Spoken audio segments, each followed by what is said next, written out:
Ceci est un livre audio autogénéré par Google. Clinique et changement social. Direction. Florence Juste des Prairies, Université Paris Diderot, Paris 7, LCSP. Gilles Arnaud, École supérieure de commerce de Paris, ESCP Europe, LCSP. Comité de rédaction. Nicole Aubert, École supérieure de commerce de Paris, ESCP Europe, LCSP. Jean-Philippe Bouilloux, École supérieure de commerce de Paris, ESCP Europe, LCSP. Jacqueline Barus-Michel, Université Paris Diderot, Paris 7, LCSP. Frédéric Blondel, Université Paris Diderot, Paris 7, LCSP. Laura Cottard, doctorante en psychosociologie à Centrale Supélec. Pascal Fugier, Université Paris Diderot, Paris 7, LCSP. Vincent de Gauljac, Université Paris Diderot, Paris 7, LCSP. Fabienne Annick, Université Paris Diderot, Paris 7, LCSP. Clarisse Lecomte, Université Paris Diderot, Paris 7, LCSP. Nathalie Montoya, Université Paris Diderot, Paris 7, LCSP. Elsa Tuffa, Université Paris Diderot, Paris 7, LCSP. Secrétariat de rédaction. Valérie Levy. Comité éditorial. Pierre Ansart, Université Paris Diderot, Paris 7. Anna Maria Arrojo, Université de Montevideo, Paraguay. Bertrand Bergier, Université catholique d'Angers. Robert Castel, EHESS. Teresa Carteiro, Université Fluminense, Rio de Janeiro, Brésil. Adrienne Chambon, Université de Toronto, Canada. Jean-François Chanlat, Université Paris 11, Martine Chaudron, Université Paris Diderot, Paris 7, Sabine Delzesco, Université Paris Dauphine, Bernard Aimé, Institut des apostrophes. L'étude politique, Eugène Henriquez, Université Paris Diderot, Paris 7, Véronique Guienne, Université de Nantes, Claudine Arroche, CNRS, Roch Urtebise, Université de Sherbrooke, Canada, Michel Legrand, Université de Louvain-la-Neuve, Belgique, Alain Le Guyader, Université d'Evry, Francisca Marquet, Centro de Estudios Social y Educación, Santiago, Chili, Igor Massalkov, Université Lomonosov, Moscou, Russie, Klimi Navridis, Université des apostrophes. Athènes, Grèce, Max Pagès, Université Paris Diderot, Paris 7, Françoise Piotet, Université Paris 1 Panthéon-Sorbonne, Jacques Réaume, Université du Québec à Montréal, Canada, Stéphanie Rizet, Université Paris Diderot, Paris 7, LCSP, Pierre Roche, CEREQ, Marseille, Shirley Roy, Université du Québec à Montréal, Canada, Robert Sévigny, Université de Montréal, Canada, Laurence Servel, Université Paris Dauphine, Abderrahmane Simoussi, Université des apostrophes. Alger, Algérie, Jean Spurk, Université Paris Descartes, Norma Takeuti, Université de Natal, Brésil, Elvia Taracena, Universidad Nacional Autónoma de Mexico, Mexique, Jean Vincent, Institut National Agronomique AgroParisTech. Clinique et changement social publie des recherches, des essais et des études de chercheurs français et étrangers.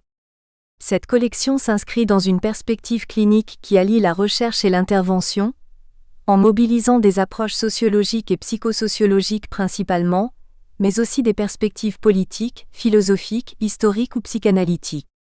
Prolongement des cahiers du laboratoire de changement social de l'Université Paris Diderot, Paris 7.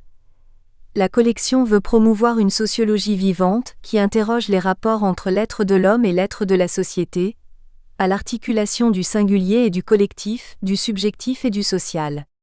Carrefour d'expérience et de recherche, la collection se veut ouverte à tous les travaux novateurs sur les problématiques contemporaines des changements sociaux. Ouvrage paru. Pratique de consultation, Histoire, Enjeux, Perspective numéro 7. Sous la direction de Dominique L'Huillier, Paris 2002. Argent, Valeurs et sentiments numéro 8. Sous la direction de Jean-Philippe Bouilloux, Paris 2004. La mondialisation et ses effets, Nouveau débat numéro 9. Sous la direction de Florence Pinault de Villechenon, Paris 2005. Parcours de femme numéro 10. Sous la direction de Claude Zaidman, Paris 2006. Itinéraire de sociologue, numéro 11. Sous la direction de Vincent de Gauljac, Paris 2007. Itinéraire de sociologue, suite, numéro 12. Sous la direction de Jean-Philippe Bouilloux, Paris 2007. Exister dans l'entreprise, numéro 13. Sous la direction de Fabienne Annick et Laurence Servel, Paris 2008. Entre social et psychique, questions épistémologiques numéro 14. Sous la direction de Florence Juste des Prairies, Paris 2009. La subjectivité à l'épreuve du social. Hommage à Jacqueline Barus-Michel, hors série. Sous la direction de Florence Juste des Prairies et Vincent de Gauljac, Paris 2009. La société hypermoderne, rupture et contradiction numéro 15. Sous la direction de Nicole Aubert, Paris 2010. Itinéraire de sociologue numéro 16, tome 4. Sous la direction de Stéphanie Rizet, Paris 2011. Itinéraire de chercheur, numéro 17. Sous la direction d'Elsa Tuffa, Paris 2012. Le laboratoire de changement social. 40 ans d'histoire, numéro 18. Sous la direction de Vincent de Gauljac et Florence Juste des Prairies, Paris 2013. Itinéraire de chercheur, numéro 19, tome 5. Sous la direction de Vincent de Gauljac et Clarisse Lecomte, Paris 2014. Hommage à Jacqueline Barus-Michel. Vincent de Gauljac. Jacqueline est décédée le 17 avril 2015, une semaine après un malaise au cours du colloque fondateur du Réseau international de sociologie clinique. Elle était membre du comité de rédaction de la collection Changement social depuis une vingtaine d'années.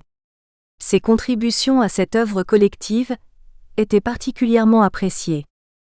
Elle nous a quittés dans un moment particulier, un colloque réunissant sa famille professionnelle, ses collègues, ses étudiants, ses lecteurs.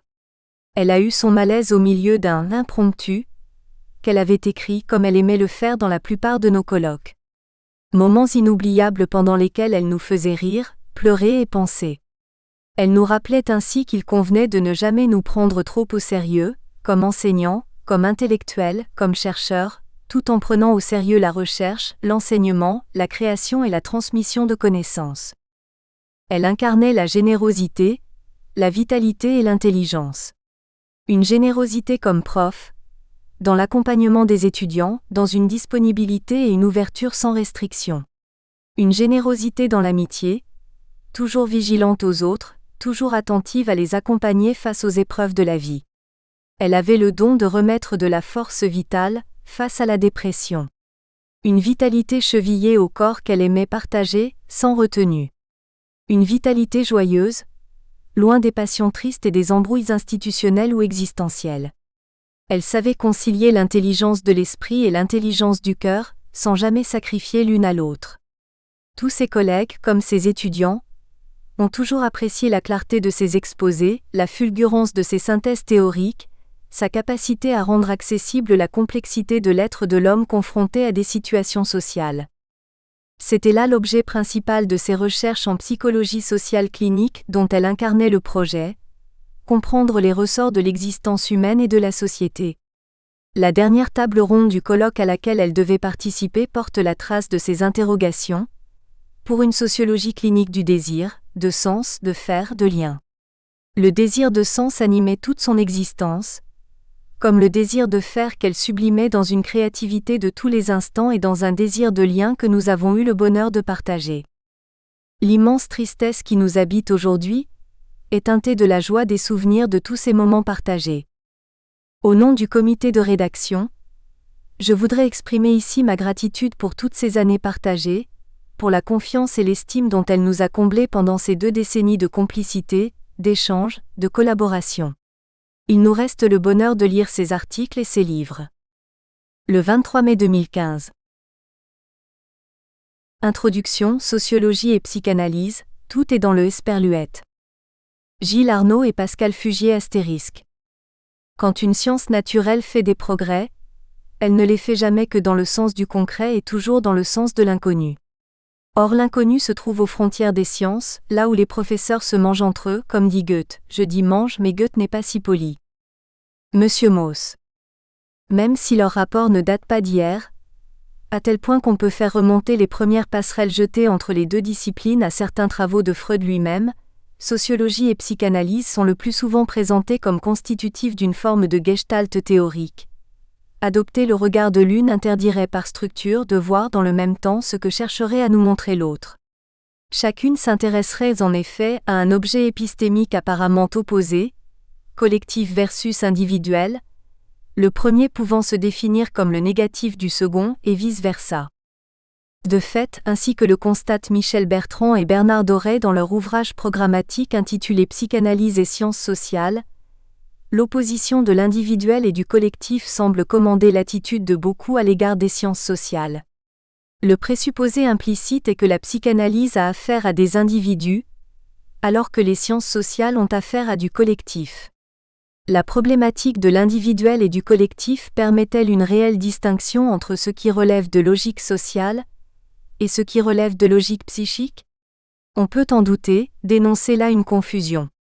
Non seulement les sciences sociales s'intéressent à leur manière à l'individuel, aux cadres sociaux par exemple, ou aux procès historiques qui ont conduit à une représentation de l'individu ou du sujet, mais plus fondamentalement, le psychanalyste ne saurait se désintéresser de la socialisation de l'individu.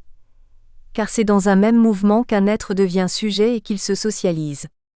Dans cette socialisation entrent aussi bien les règles, lois ou dispositions juridiques régissant les rapports entre les générations, sexes, individus de telle ou telle lignée, que l'imaginaire qui soutient ou dans lequel s'élaborent les représentations de ces rapports. Bertrand et Doré, 1989, pages 73 à 74. En cela, les approches sociologiques et psychanalytiques s'entendent au moins sur un rejet commun du psychologisme, Bress, 1995. Il y avait donc ab initio beaucoup à espérer de la rencontre des sciences sociales et de la psychanalyse, du simple échange heuristique de concepts jusqu'au projet anthropologique global de compléter par exemple Marx par Freud et Freud par Marx, Morin 2013. Mais il y avait aussi, semble-t-il, beaucoup à craindre. Que ce soit parce que les transfuges déclarés redoutaient de ne pas parvenir à franchir si facilement les frontières disciplinaires, ou qu'ils attendaient tout simplement trop de ce Schengen épistémologique au point d'en être forcément déçus, Roizen 1976, ou peut-être et surtout parce que se profilait le risque de perte d'identité des disciplines en question, Green 2010 page 119, ou D', abus et de détournement de notions ou analyses exportées hors de leur champ d'origine, Pontalis, 1977, Pontalis, 1994. Ces attendus posés, qu'en a-t-il alors été historiquement de la porosité entre sciences sociales et psychanalyse? Dans une conférence fameuse sur la place de la psychanalyse dans les sciences humaines qu'il a prononcée à l'École normale supérieure en 1963 au cours de son séminaire sur Lacan, Althusser s'excusait par avance de devoir y faire intervenir ce qu'il appelait son expérience personnelle en la matière. Faute en incombait selon lui, à l'absence d'une théorie de cette rencontre, carence qu'il qualifiait de provisoire et qu'il espérait bientôt dépasser, Althusser 1963 page 20 à 21. S'il est vrai qu'il exagérait quelque peu le constat et si, par parenthèse, certains de ces lapsus relevés par l'éditeur, Althusser en vient de dire sociologie à la place de psychologie, puis psychologie, à la place de psychanalyse, et ailleurs sociologie, pour société, peuvent témoigner du fait que la psychanalyse était effectivement parlée de façon personnelle. Dans cette conférence, il esquissait néanmoins déjà lui-même le questionnement auquel aurait à répondre une future théorisation des liens entre les deux champs. À savoir quel est le rôle pratique de la psychanalyse dans les sciences humaines, question dite de fait, et quel doit être leur rapport, question dite de droit. Althusser a-t-il été entendu? L'histoire des disciplines concernées a-t-elle validé, et si oui, comment et jusqu'où, le vœu si ce n'est la prédiction optimiste du philosophe? La bibliographie indicative, au demeurant nécessairement partiale et incomplète, que nous avons établie en clôture de ce dossier sur la rencontre sociologie-psychanalyse témoigne, quoi qu'il en soit, de la diversité et de la richesse des tentatives réciproques à cet égard. Du côté de la psychanalyse s'est ainsi ouvert, depuis les premières œuvres freudiennes dites anthropologiques ou sociologiques, un vaste champ d'investigation et de réflexion sur les conditions de possibilité d'un abord psychanalytique, des rapports sociaux, politiques, économiques, juridiques, dans lesquels quelque chose de l'inconscient peut être entendu. Garcia Reynoso, 2003, page 131, puis sur l'ingénierie théorique nécessaire à la conceptualisation de L'. Articulation entre sujet et formation sociale, Leclerc, 1992. Du côté des sciences sociales, Sans doute, la sociologie est-elle de ce point de vue la mieux gardée, comme l'ont encore noté Bertrand et Doré, 1989, page 34, si bien que peu de sociologues sont allés selon eux jusqu'à penser épistémologiquement les rapports entre leur discipline et la psychanalyse, Ibid, page 239. Sur ce plan, Roger Bastide fut un précurseur incontestable lorsqu'il publie Sociologie et psychanalyse en 1950, inaugurant une décennie qui aura le mérite de poser les termes d'un débat qui n'a cessé de se renouveler depuis lors. Dans la conclusion de la réédition de cet ouvrage en 1972, le sociologue écrivait « La psychanalyse peut bien se présenter chez certains auteurs comme un système clos, une dogmatique rigide. Il n'en reste pas moins qu'elle n'a jamais été dans l'ensemble une chose achevée, une pensée fermée. Au contraire, ce fut une science en perpétuel devenir, se transformant et se modifiant au contact des faits, se compliquant et s'enrichissant, parfois même revenant sur ses propres bases pour les critiquer ou les corriger.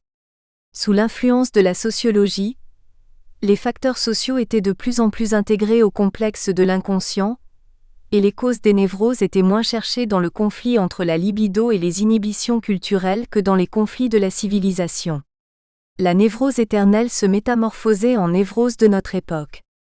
Réciproquement, la sociologie se modifiait, parallèlement à cette évolution de la psychanalyse. L'ancienne sociologie restait à la superficie de la vie sociale, elle s'intéressait au tout fait, au cristallisé, à l'institutionnel.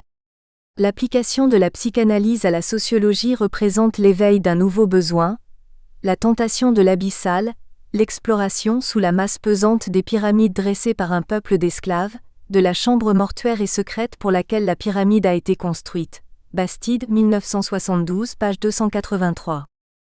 Où en est-on aujourd'hui de cette exploration, près de 65 ans après la première édition de l'ouvrage de Bastide, et alors que plus de 40 années ont passé depuis la rédaction de cette conclusion? À la fin de la décennie 1980, Bertrand et Doré remarquaient déjà à propos de ce travail sans équivalent: s'il paraît aujourd'hui quelque peu daté, la faute n'en incombe pas à l'auteur, c'est la sociologie et plus encore la psychanalyse qui ont changé. Bertrand et Doré, 1989, page 239. Ce constat a désormais lui aussi un quart de siècle, et mérite à présent d'être réinterrogé. C'est pourquoi nous voudrions ici reprendre à notre compte, en l'actualisant et en le centrant sur la discipline sociologique, le double objectif que les auteurs de psychanalyse et sciences sociales s'étaient alors fixé: 1. Repérer les différentes positions mutuelles entre sociologie et psychanalyse, leurs enjeux respectifs, apports croisés et limites. C'est l'objet de ce numéro 20, Sociologie et psychanalyse, de l'échange de vues à la transformation du regard. 2. Examiner jusqu'à quel point et par quelle modalité cette fertilisation a lieu, au travers de quelles approches, selon quelles perspectives théoriques, méthodologiques et pratiques. Ce sera l'objet du numéro 21, Sociologie et psychanalyse. Quelle praxis, quelle clinique? Ces deux volumes, 20 et 21, de la collection Clinique et Changement social sont en cela à considérer comme les deux temps complémentaires et qui se répondent, d'une seule et même réflexion. Dans ce premier volume, nous rendons compte de diverses formes d'interaction entre sociologie et psychanalyse, alliant complémentarité et tension épistémologique. Les contributeurs, chacun à leur manière, vont au-delà des sentiers battus de leur discipline de référence ou de formation. Ce sont des penseurs du débordement, pour citer Eugène Henriquez dans son entretien, en interpellant la sociologie à partir de problématiques, de concepts, de méthodes contiguës ou partagées avec la psychanalyse, et réciproquement. On peut même avancer que l'entrecroisement des phénomènes sociaux et psychiques constitue l'une des matrices fondatrices des deux disciplines, du moins sous une forme programmatique. Émile Durkheim estime après tout que le sociologue ne s'est pas complètement acquitté de sa tâche tant qu'il n'est pas descendu dans le fort intérieur des individus afin de rattacher les institutions dont il rend compte à leurs conditions psychologiques, et considère par conséquent que la sociologie aboutit elle-même à une psychologie. Durkheim, 1909, page 755. Tandis que la psychanalyse freudienne, comme le soutient Joël Birman parmi nos contributeurs, place son dialogue avec la sociologie au centre de l'élaboration de la psychanalyse.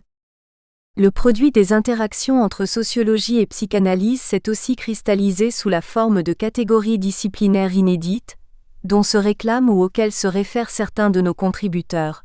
la pédagogie clinique, Mireille Sifali-Béga, la psychopathologie du travail, Bernard Doré, la psychologie sociale clinique, Jacqueline Barrus-Michel, ainsi que la psychosociologie et la sociologie clinique, Eugène Henriquez, Pascal Fugier. Par ailleurs, les discussions épistémologiques ne se résument pas à un tête-à-tête entre sociologie et psychanalyse, mais peuvent être médiatisées ou mises en perspective par la littérature, comme c'est le cas dans la contribution de Mireille Sifali-Béga, la philosophie, dont le rigoureux travail du concept est parfaitement mis en valeur par Stéphane Haber et d'autres sciences humaines, à l'instar de la psychopathologie du travail inaugurée par Bernard Doré, dont le métissage théorique repose notamment sur les apports de l'anthropologie et la psychiatrie. La richesse de ces interactions interdisciplinaires participe à la redéfinition de la sociologie et de la psychanalyse, littéralement, en mettant de nouvelles limites à ces deux disciplines ou en discutant leur arbitraire.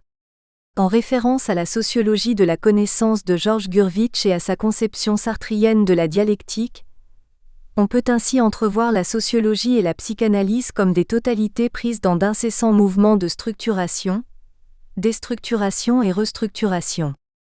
Ce ne sont jamais des totalités toutes faites, statiques, mais des totalités en train de se faire ou de se refaire, totalité dynamique, totalité mouvante, totalité en marche.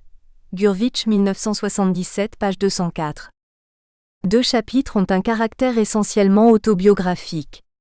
Tout d'abord l'entretien mené avec Eugène Henriquez, qui ouvre ce volume. L'auteur est invité à revisiter la façon dont il imbrique la sociologie et la psychanalyse à partir de sa contribution fondatrice rassemblée dans De la Horde à l'État, Henriquez, 1983. Or, c'est d'une part le terrain de ses interventions psychosociologiques et l'inconscient groupal qui s'y manifeste, d'autre part les limites heuristiques de la sociologie pour rendre compte de l'intensité des violences, tyrannies et destructions qui s'exercent dans les sociétés dites civilisées, qui invitent le chercheur à se tourner vers la psychanalyse. De la Horde à l'État apparaît comme une étude des conditions psychiques d'émergence ou de crise du lien social. Pour cela, s'il s'appuie sur la seconde topique freudienne et convoque des processus intrapsychiques centraux comme l'idéalisation, la sublimation et la projection, ce sont aussi les écrits sociologiques de Sigmund Freud qu'Eugène Henriquez mobilise, ceux qui traitent des fondations et structurations du lien social, en compagnie de plusieurs figures fondatrices de la sociologie et de l'anthropologie Ballandier, Clastres, le Collège de sociologie, Durkheim, Girard, Lévi-Strauss, Marx, Mauss, Weber, sans oublier la place centrale que prennent les travaux de Pierrat Olagnier et Cornelius Castoriadis. Cela dit, les échanges menés avec l'auteur font surgir un couple plus inattendu pour caractériser son approche interdisciplinaire. Au jeu des étiquettes, Eugène Henriquez se demande s'il n'incarne pas un psychosociologue simélo-freudien, plutôt que freudo-simélien, par son attachement à dégager ce qu'on peut nommer les formes socio-psychiques du lien social, telles qu'elles peuvent transparaître à l'échelle des personnes et des groupes restreints. Le second chapitre à caractère autobiographique est celui de Bernard Doré.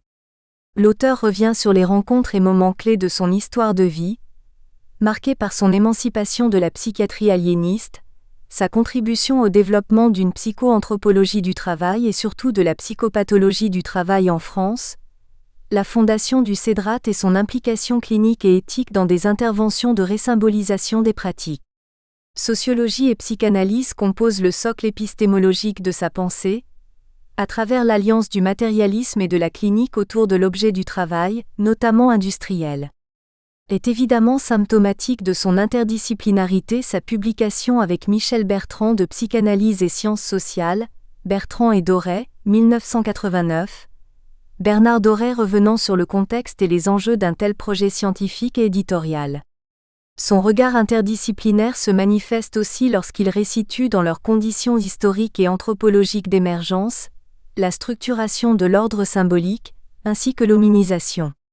Ses propos sur la néothénie humaine ne sont d'ailleurs pas sans évoquer les thèses d'André Leroi-Gourhan affirmant que toute l'évolution humaine concourt à placer en dehors de l'homme ce qui, dans le reste du monde animal, répond à l'adaptation spécifique, Leroi-Gourhan 1964, page 34, ainsi que l'anthropologie d'inspiration marxiste concernant l'excentration de l'essence humaine, Sèvres 1974, page 193. On pourra aussi apprécier la façon dont Bernard Doré détaille ses méthodes d'intervention auprès des luttes ouvrières, des mouvements de citoyenneté, en l'occurrence le militantisme zapatiste, et lorsque les individus se trouvent confrontés à des événements traumatiques, comme un accident du travail mortifère, une catastrophe naturelle, une guerre civile, un licenciement massif, une fermeture d'usine. Autant d'expériences dont la brutalité risque de faire succomber le sujet à la toute-puissance du mortifère.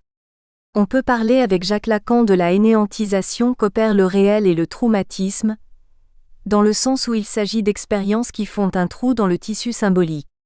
Si l'auteur souligne les fonctions d'étayage et de reconnaissance que peuvent alors remplir les interventions de résymbolisation des pratiques, il repère aussi comment des objets de la vie quotidienne, tels un gris-gris sénégalais transmis par une mère, peuvent bloquer le processus de désymbolisation que suscite une expérience traumatisante, en l'occurrence être grièvement blessé lors de l'explosion subite de l'usine où l'on travaille.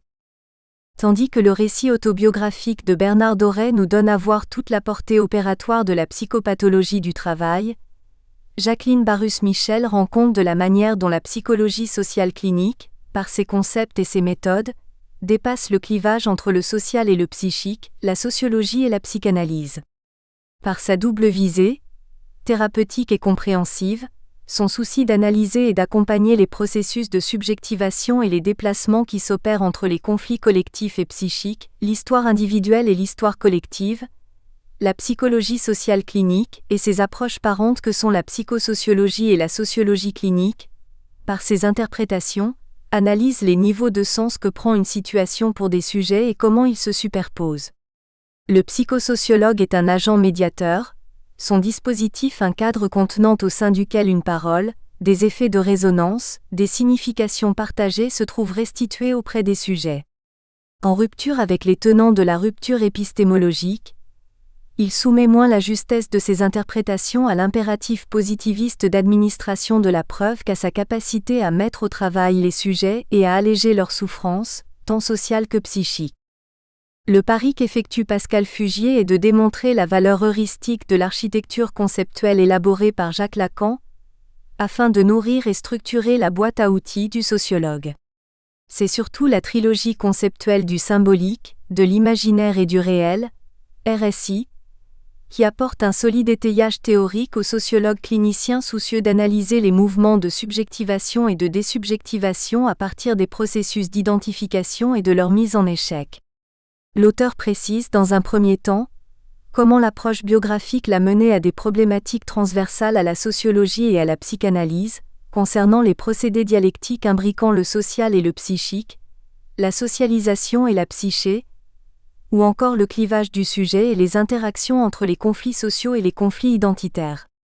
Dans un second temps, Pascal Fugier revient sur le sens sociologique que prennent selon lui les concepts de symbolique, d'inconscient et d'identification dans les écrits de Jacques Lacan. Mais c'est surtout la tripartition RSI qui constitue le cœur de son propos et lui permet de problématiser la structuration des récits autobiographiques. Chaque registre étant illustré dans sa forme idéale typique à partir de la littérature et de production cinématographique, dans un esprit pédagogique emprunté à Slavoj Žižek. Concernant l'apport spécifique de chacun de ces trois concepts, à la fois dans leur acception lacanienne et au sein d'un travail de recherche sociologique, Pascal Fugier insiste sur la distinction que Jacques Lacan opère entre l'autre comme alter ego, semblable, et l'autre comme ordre symbolique, non sans négliger l'apostrophe. Historicité de ce dernier, de ses déclinaisons modernes à son déclin postmoderne, Dufour 2003, et la description ethnographique de ses mises en scène Legendre 2000. L'imaginaire se trouve, quant à lui, sociologisé à partir du processus socio-historique de la culture du narcissisme, Lâche 2006, qui se déplace sur la scène psychique sous la forme d'un processus d'imaginarisation du symbolique, dont les principaux symptômes sont l'exacerbation des fantasmes d'autofondation, la production d'une connaissance paranoïaque et la mise en scène d'un sujet que Pascal Fugier qualifie de goffmanien du fait de sa crainte obsessionnelle de perdre la face. Enfin, l'existence du réel contre lequel butent les processus d'identification se joue selon l'auteur en profondeur, au niveau des trois paliers des phénomènes socio-psychiques, anthropologiques, socio-historiques et individuels, Gurvitch 1958. Pascal Fugier revisite notamment, à cette occasion, la problématique de la néoténie humaine, aussi explorée par Bernard Doré, en alliant Lacan, Lapassade et Bourdieu autour d'une anthropologie du vide, sensible aux errances et traumas d'un sujet qui et pas dupe de la fiction des figures symboliques et de ses représentations imaginaires, et qui dans sa confrontation aux objets réels, la mort, la finitude de son corps, oscille entre désubjectivation et resubjectivation, quand le réel induit un travail de la négativité et invite le sujet à nier, résister, contester l'institué. Si Pascal Fugier mobilise le terrain de la littérature à des fins illustratives, Mireille Sifali-Béga lui réserve une place prépondérante et revisite le clivage sociologie-psychanalyse à partir de son travail réflexif sur le littéraire, qu'elle applique en premier lieu dans le champ d'étude des métiers de la relation. Parmi ceux qui ont invité la littérature pour lier les sciences sociales et la psychanalyse, au risque d'être disqualifiés par les tenants de la scientificité positiviste et autres garde-frontières, Mireille Sifali-Béga reconnaît l'apport fondamental de Michel de Certeau. C'est notamment dans ses travaux que se trouvent dépassées les fausses antinomies et les oppositions scolastiques entre le singulier et le général, le déterminisme et la liberté, le social et le psychique. L'hypothèse centrale de Mireille Sifali-Béga est que l'influence de la psychanalyse sur les sciences humaines est médiatisée par le littéraire, en tant que mode de compréhension et d'écriture du vivant, non sans susciter des résistances, des clivages et ambivalences qui font symptômes et retour sous la forme du refoulé. Tout comme Michel de Certeau, elle soutient que la psychanalyse freudienne défend la valeur heuristique de ce qui se trouve rejeté par le positivisme, la littérature d'une part et la subjectivité d'autre part. Or, c'est notamment par la fiction et la fable que le chercheur comme ses interlocuteurs s'engagent sur la voie de la réflexivité, et parviennent à restituer leur éprouvé et ses effets sur leur rapport au savoir. Est donc remise en cause la coupure entre une science, supposée être le terrain de jeu exclusif du rationnel et du savoir académique, et le littéraire, conçu comme espace d'expression de l'éprouvé et des savoirs d'expérience ou existentiels. Réaume 2007. Parmi les autres vertus de l'exercice littéraire, Mireille Sifali-Béga relève le fait qu'il suscite le souci du détail, d'où son usage fréquent dans la description ethnographique, ainsi que l'émergence de questionnements éthiques, en tant que langage qui accueille l'autre, étranger, sans le réduire au statut d'objet. Si certaines approches en sciences sociales, comme la sociologie clinique, mobilisent le littéraire parmi leurs supports d'élaboration, celui-ci constitue tendanciellement une figure de repoussoir ou est réduit au statut de données empiriques, une nourriture exotique pour le sociologue. Mireille Sifali-Béga revient d'ailleurs sur les luttes entre la sociologie et la littérature durant leur phase d'institutionnalisation et leur quête de légitimité au XIXe siècle, rares et marginaux étant les sociologues qui se sont alors risqués au style littéraire, Tarde, Simmel. Parmi les sociologues contemporains, à quelques exceptions près, Heinisch, Boltanski, Menger, l'adoption d'un style littéraire ou son intégration dans le raisonnement sociologique se réalise souvent au prix de sa sociologisation. On revendique une écriture littéraire qui reste fidèle aux normes du savoir sociologique et du rejet de la psychanalyse. Les écrits autobiographiques de Didier Héribon en constituent un exemple frappant. Le même constat se dresse concernant l'analyse sociologique des affects et des émotions. Dans tous ces cas, il n'y a pas de véritable interaction entre la littérature et la sociologie, ces dernières demeurant invariantes quant à ses méthodes et sa posture de recherche. Et la littérature ne les incite ni à questionner leur écriture, ni à se confronter aux tensions entre le singulier et le pluriel, ou encore aux irréductibilités du social et du psychique. Les deux dernières contributions que nous introduisons reviennent sur la figure centrale de la psychanalyse, Sigmund Freud. Tandis qu'on a tendance à limiter la portée sociologique de son œuvre à quelques ouvrages et articles, Malaise dans la civilisation, L'avenir d'une illusion, L'homme Moïse et la religion monothéiste, Psychologie des foules et analyse du moi, Joël Birman affirme que la structure fondamentale du discours freudien est marquée de l'empreinte de ses interactions avec les sciences sociales. Cela concerne en premier lieu sa conception du sujet, dont la polarisation structurelle le déplace de façon permanente entre le pôle narcissique et le pôle altéritaire. L'homme apparaît comme un animal de la horde, dont le narcissisme des petites différences maintient son rapport à l'autre dans une relation d'ambivalence. De même, son décentrement le déplace de la conscience à l'inconscient, du moi à l'autre et de l'inconscient à la pulsion. Or, c'est à partir d'une telle conception socio-anthropologique du sujet que la psychanalyse freudienne problématise le malaise dans la civilisation. Une problématisation qui s'avère d'ailleurs multiple et parcourt son œuvre, Joël Birman repérant deux versions systématiques au sujet de ce malaise, la première formulée dans La morale sexuelle civilisée et la maladie nerveuse des temps modernes. Freud, 1973, pages 28 à 46.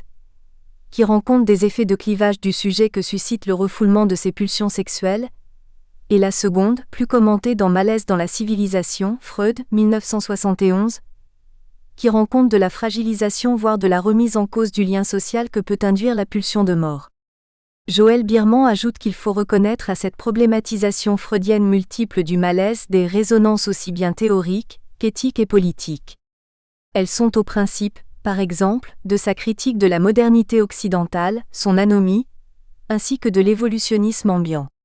Ce faisant, la sociologie durkheimienne et la psychanalyse freudienne apparaissent complémentaires et se rejoignent dans leur rupture épistémologique vis-à-vis de la psychologie et de son individualisme méthodologique, comme l'avait déjà repéré et promu Roger Bastide. Or on peut se demander si ce n'est pas seulement la psychanalyse que Joël Birman qualifie de post-freudienne, mais aussi une certaine sociologie post-durkheimienne, toutes deux déplaçant leur objet d'étude sur l'individu, le moi, l'ego, son intériorité plutôt que sur le sujet et son eux-qu'assistance, certaines sociologies actionnistes et interactionnistes réduisant le champ altéritaire dans lequel s'inscrit l'individu aux seules interactions de face-à-face et logiques de situation, au détriment de la société et de L'. Histoire collective qui restitue sur un plan structurel et socio-historique, le lien social auquel est noué le sujet. Autrement dit, la psychanalyse post-freudienne rompt le dialogue avec les sciences sociales ou ne le maintient qu'avec ses courants les plus accent aigu géocentrés. Si Joël Birman, dans son retour à Freud, vise à reconsidérer la place des sciences sociales au sein du socle épistémologique de la psychanalyse, Stéphane Haber tient à démontrer toute l'actualité de la problématique freudienne du surmoi, à l'encontre des lectures postmodernes de la subjectivité qui affirment le déclin de cette instance symbolique et la suprématie de l'instance imaginaire du moi idéal et selon lesquelles au conformisme, à L', autoritarisme et à la répression des sociétés holistes, se serait substituée une culture singulariste, responsabilisante et anomique du narcissisme. Le philosophe nous fait naviguer à contre-courant d'une telle thèse. Il intègre certes les analyses psychosociologiques consacrées aux organisations, qui expliquent comment le management des ressources humaines et les normes impersonnelles des institutions du travail captent le narcissisme des individus à leurs propres fins. En paraphrasant Lacan, notamment à partir des récents travaux d'Hélène Weber, Weber 2011, on peut tenter de reformuler la problématique de l'auteur en soutenant que le discours capitaliste, néolibéral fait fusionner le moi idéal des individus avec un idéal du moi organisationnel. Pagès, Bonetti, de Gaulle-Jacques et Descendre, 1998, qui, s'il exalte leur narcissisme, les met surtout au service de la reproduction des biens, l'accumulation du capital. En effet, afin de demeurer à la place fantasmatique de l'objet petit a organisationnel, Weber 2011, le sujet doit répondre à chaque sollicitation de l'organisation, aussi pressante et exubérante soit-elle. Et c'est chaque jour que sa place est rejouée, dans un contexte organisationnel productif et concurrentiel où il s'agit d'en faire toujours plus. Ainsi, si la barrière de l'impossible de la jouissance disparaît, dans le discours capitaliste, Terral 2003, page 141, le sujet est néanmoins voué à se mettre au service des biens, car c'est à lui qu'incombe la tâche de produire cet excès source d'une jouissance pour soi. Ce qui fait dire à Jacques Lacan que l'essentiel est ici, continuer à travailler. Que le travail ne s'arrête pas, Lacan 1986 page 363. La duperie qu'opère le discours capitaliste résidant dans le fait qu'en acquérant, en produisant et en jouissant pour soi, le sujet ne réalise que la jouissance de ce semblant d'autre qu'est le marché, Pavone Cuéllar 2009 page 35. Le mérite de Stéphane Haber est de démontrer que ce processus socio-psychique qui lie les salariés à un même idéal du moi organisationnel ne se manifeste pas uniquement par son adhésion et la captation de son idéal par les voies de la mobilisation subjective et la séduction. L'emprise des organisations hypermodernes à l'ère du capitalisme financier se manifeste aussi par ses aspects tyranniques et aliénants, qui suscite l'obéissance, la soumission et l'autocontrainte illimitée et concurrentielle du sujet, à travers ses nuances responsabilisantes et culpabilisantes. C'est pourquoi l'idéal du moi demeure subordonné au surmoi, l'exploitation capitaliste réclamant l'intériorisation d'une disposition à s'auto-exploiter propre au capital humain. Et comme nous y invite la critique lacanienne du discours capitaliste, Stefan Haber repère que cette auto-exploitation du sujet ne se limite pas à l'espace du travail productif mais s'exerce aussi sur le plan de la consommation, exigeant un véritable travail du consommateur, du Jarrier 2008, qui a notamment pour enjeu d'ajuster et apprêter en permanence son corps, ses performances, son apparence, ses manières d'être, aux vicissitudes et exigences de la société de marché. Aussi, dans un tel univers productiviste consumériste, le héros typique est alors moins celui qui triomphe de ses passions ou sublime ses désirs que le virtuose de l'auto-exploitation adaptative, performante et spectaculaire, conçue sur le mode d'un jeu qui ne s'interromprait jamais et que l'on met soi-même en scène. En résumé, plus que le surmoi freudien, c'est le dialogue entre les sciences sociales et la psychanalyse que ce premier volume vise à remettre au goût du jour, l'actualisation de ce dialogue ayant qui plus est l'intérêt de rendre compte de la diversité, et parfois des divergences théoriques et méthodologiques entre les différents penseurs du débordement qui se trouvent réunis dans ce premier volet. Gageons qu'il en sera de même dans le second. Bibliographie. Althusser, L. 1963. La place de la psychanalyse dans les sciences humaines, dans Psychanalyse et sciences humaines. 2 conférences, Paris, le livre de poche 1996, pages 17 à 72. Bastide, R. 1950. Sociologie et psychanalyse, Paris, Presse universitaire de France, 2e édition refondue, 1972. Monsieur Esperluette Doré, B. 1989. Psychanalyse et sciences sociales. Pratique, théorie et institutions, Paris, La Découverte. Bresse, Y. 1995. Le psychologisme, dans B. Doré et J. Rennes sous la direction de Carrefour Sciences sociales et psychanalyse, Le Moment moscovite, Paris, L'Harmattan, pages 391 à 396. Dufour, Dr. 2003. L'art de réduire les têtes. Sur la nouvelle servitude de l'homme libéré à l'ère du capitalisme total, Paris, édition de Noël. Dujarrier, Monsieur A. 2008. Le travail du consommateur, Paris, La Découverte. Durkheim et 1909. Sociologie religieuse et théorie de la connaissance, Revue de métaphysique et de morale, 17, pages 733 à 758. Henriquez, E. 1983. De la horde à l'État. Essai de psychanalyse du lien social, Paris, édition Gallimard. Freud, S. 1930. Malaise dans la civilisation, Paris, PUF, 1971. Freud, S. 1908. La morale sexuelle civilisée et les maladies nerveuses des temps modernes, dans S. Freud, La vie sexuelle, Paris, PUF, 1973, pages 28 à 46. Friedman, G. 1956. Psychanalyse et sociologie. Esquisse d'une introduction à quelques problèmes actuels, Bulletin de psychologie, 10-1, pages 12 à 23. Garchiota a Reynoso, G. 2003. Rapport de la psychanalyse au social et au politique, dans R. Major, sous la direction de États généraux de la psychanalyse. Juillet 2000, Paris, Flammarion, pages 131 à 148. GURVITCH, G. sous la direction de 1958. Traité de sociologie, Paris, PUF. GURVITCH, G. 1977. Dialectique et sociologie, Paris, Flammarion. Green, A. 2010. Pourquoi les pulsions de destruction ou de mort, Paris, édition d'Ithac. Lacan, J. 1986. Le séminaire. Livre 7.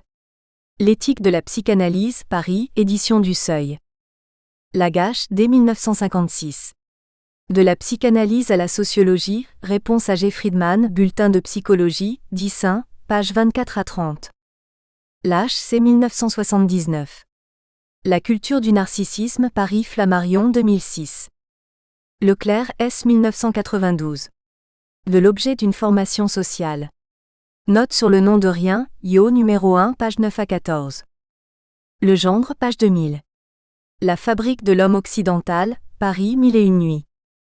Leroy-Gourhan, A. 1964. La mémoire et les rythmes, Paris, Albin Michel. Mannheim, K. 1956. Idéologie et utopie, Paris, Marcel Rivière. Mauss, Monsieur 1950. Les techniques du corps, dans Sociologie et Anthropologie, Paris, PUF, 2001. Morin, E. 2013. Mes philosophes, Paris, Pluriel Artem Fayard. Nietzsche, F. 1887. Le gai savoir, Paris, Gallimard, 1982. Page SP, Bonetti, Monsieur, Descendre, D. et Goljac, V2. 1979. L'emprise de l'organisation, Paris, des clés de Brouwer, 1998. Pavon-Couellard, dès 2009. Marxisme lacanien, Paris, Psychophore. Pontalis, J.B. 1977. Psychanalyse et jeux politiques. Entretien avec Roland Jacquard, dans le Laboratoire central, Paris, édition de l'Olivier, 2012, pages 24 à 43. Pontalis, J.B. 1994. Détournement ?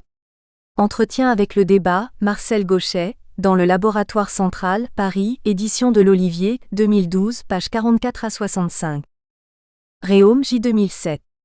L'enjeu d'une épistémologie pluraliste, dans V. de Goljac, F. Annick et Perroche, sous la direction de la sociologie clinique. Enjeux théoriques et méthodologiques, Toulouse, R. ROAZEN, page 1976. La pensée politique et sociale de Freud, Bruxelles, édition complexe. SEVE, L. 1969. Marxisme et théorie de la personnalité, Paris, édition sociale, 1974. Terral, F. 2003. Sur le lien social capitaliste. Un discours d'exception, l'ange lacanien numéro 1, la névrose idéale, RS 1, page 139 à 150. Weber, H. 2005. Du ketchup dans les veines. Pratique managériale et illusion. Le cas McDonald 2011, Toulouse, RS. La sociologie au bénéfice de la psychanalyse. Entretien avec Eugène Henriquez. Une pensée exotique entre sociologie et psychanalyse. Réalisé par Gilles Arnaud. Nous espérons que vous avez apprécié cet aperçu. Pour continuer à écouter ce livre audio sur Google Play Livres, utilisez le lien dans la description de la vidéo.